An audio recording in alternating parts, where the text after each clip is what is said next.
Silver demand is expected to skyrocket in the next 10 years, according to a new report, of which I'm a bit skeptical. However, we must be prepared for the possibility that at least some of it may be true, and how that could affect price. Let's explore!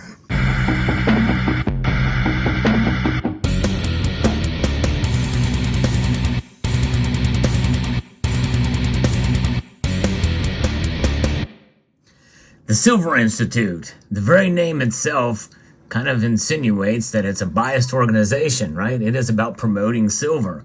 Nothing wrong with that, for sure, but nonetheless, sometimes they get it wrong. And they did get it wrong, at least in part, for silver's demand predictions for 2023. I think that's why we are seeing, in part, why prices are down this year. But the thing is that demand and far exceeding supply does not necessarily mean that silver is going to skyrocket either. Those are the things we have to keep in mind here. That's the nuance of the discussion I like to have, even with more bullish cases for the metal. I like to keep a balanced point of view, although given that I'm bringing some pieces to you, some information that may seem bullish for silver, I do try to look at both sides of the situation. And I would venture to say that if I had somebody from the Silver Institute or Metals Focus on here as well, they probably would agree with me. I think it's always good to be honest with your audience, whether or not you are an organization that promotes a certain product or what have you. Because in the end, silver sells itself. So if you like this point of view, even though I am overall bullish on silver, I hope you would consider subscribing to the channel and pressing that thumbs up button down below if you find this content valuable. I'm bullish on silver, but I'm also very realistic about silver as well too. You got to be real about the things you talk about. If not, you lose credibility with the audience. In fact, I've had several people say, based off of some bullish interviews I've had, that I'm losing credibility for having them on. But I tell you what, I like to see all sides, all viewpoints with regards to precious metals, and the guests usually are fine with being challenged with it, and it's happened for sure on both those accounts. Let's get into this piece here. This is a press release from the Silver Institute. This is kind of interesting because I didn't realize how much demand some of these sectors take place. There's three key sectors of global silver demand. Now that's global silver demand, not just limited to North America, what have you. That is industrial, that's understandable, jewelry, and silverware. Now think about those. Nowhere is things like you see here mentioned. Coins, bars, and rounds. That accounts for only about 24-25% of silver demand. Still, I think it should be the fourth of the driver, because certainly we have seen increased demand, and now that demand has waned off fairly greatly in the past month or two here, maybe even longer. Those are significant drivers for annual silver consumption and accounted for nearly 3/4 of the world's demand for silver in 2022. And we know where the other quarter comes from. This stands in contrast to investment demand for silver, which was a sturdy 27% of overall silver demand last year in 2022. I think it was a little less than that. But anyways, new research indicates that silver industrial demand is forecast to increase 46% through 2033. Industrial demand to increase 46%. That is pretty big, according to their forecast. While jewelry and silverware demand is projected to rise 34 and 30%. That is shocking to me. That's mind-blowing. That's jewelry and silverware. How often do you see new modern silverware out there? I don't see it. It must be something in the East or in some of these other countries, because I'm not seeing that here in the United States. Most of that type of stuff is relegated to old stuff that gets recycled and resold. Here it is. Yep. This is a silver spoon. And I was not born with this in my mouth. Nonetheless, we've got it here. There's a lot of demand for this, but you don't see. This is all old stuff. Where's the new silver jewelry here in the West anyway? Be very interesting to find that out. And so they're projected to rise pretty dramatically.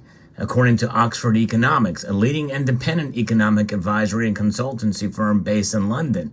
So this is remarkable to see that this is coming from another organization, Oxford Economics, not from Metals Focus. I think this leaves it to some, at least, credence because it's a leading independent economics advisory and consultancy firm. Now, that's based in London. Now, I don't know how independent they are. I don't know anything about the organization at all. So that's just what they are saying. But if you know anything about this organization, let me know. I'd be very curious to know the report here. Their report, Fabrication Demand Drivers for Silver in the Industrial, Jewelry, and Silverware Sectors through 2033, was commissioned by the Silver Institute to examine and forecast the growth rates of key sectors of global silver manufacturing demand and to gain insight into how demand will change over the next decade.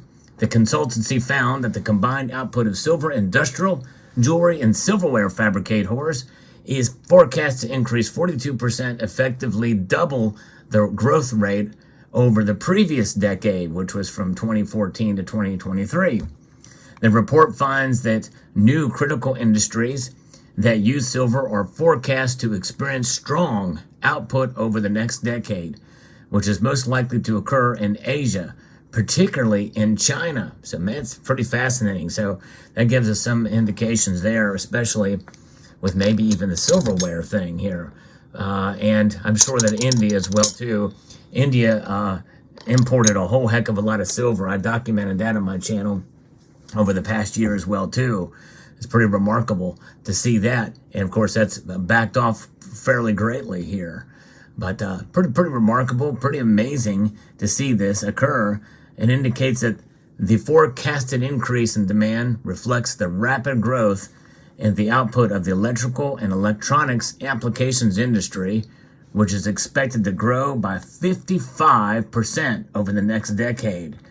You know, that's believable. There's a lot more applications and electronic devices that are, taken and they're recycled. And sometimes the silver is not recycled along with other things that are recycled.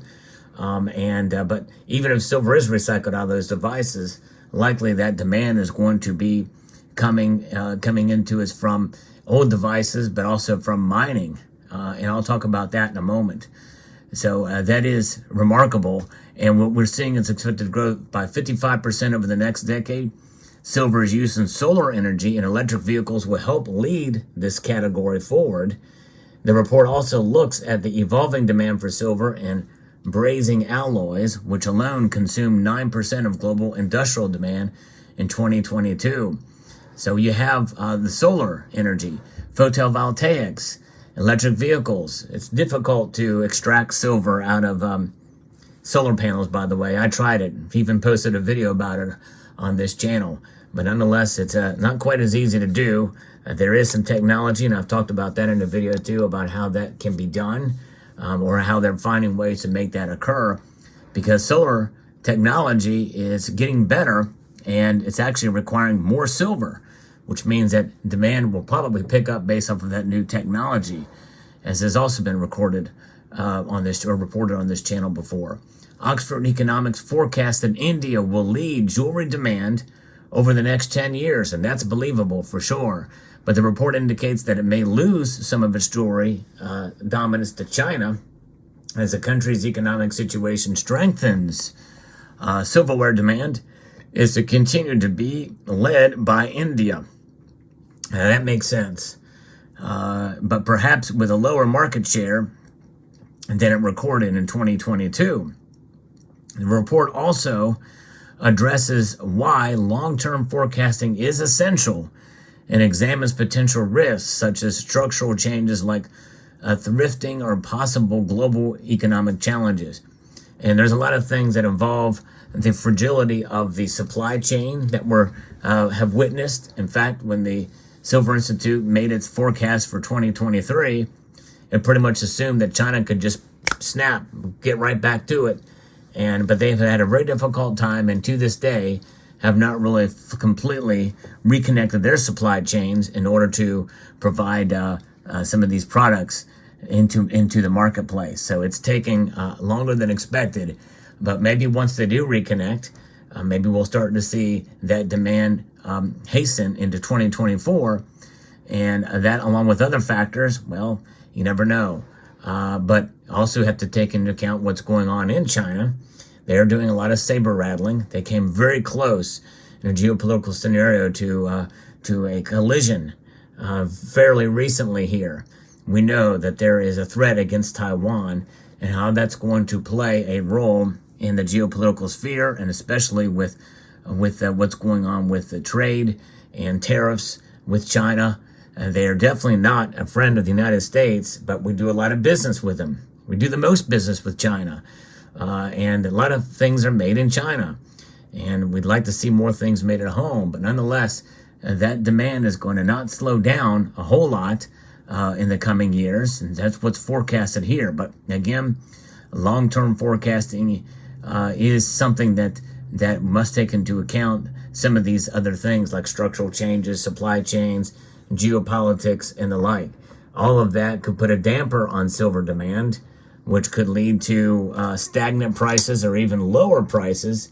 And that is something that we must consider, especially when you have just over 3/4 of amount of silver that's out there that is used only for coins, rounds, and bars. The vast majority of the silver is going to be priced based off of the other factors in demand. Keep in mind, recycling and mining of silver is something to consider. The vast majority of silver is mined as a byproduct of other metals. Those other metals are just as important, if not more valuable, for some of the same products and services, which means that the more copper that's needed, well, hey, we get silver as a byproduct for essentially about $10 an ounce. That's a gift that will keep on giving, because the cost to mine silver with the prices low means it's still profitable for them to do it at these prices. So we'll see how it plays out. And it is all going to depend on the mining sector and also advances in recycling technology. Let me know what your thoughts are in the comment section down below. Hope you found this video informative, insightful, and educational. I'd like to extend a multitude of gratitude to each and every one of you for taking the time to watch, and to encourage you to please rate, share, comment, and subscribe.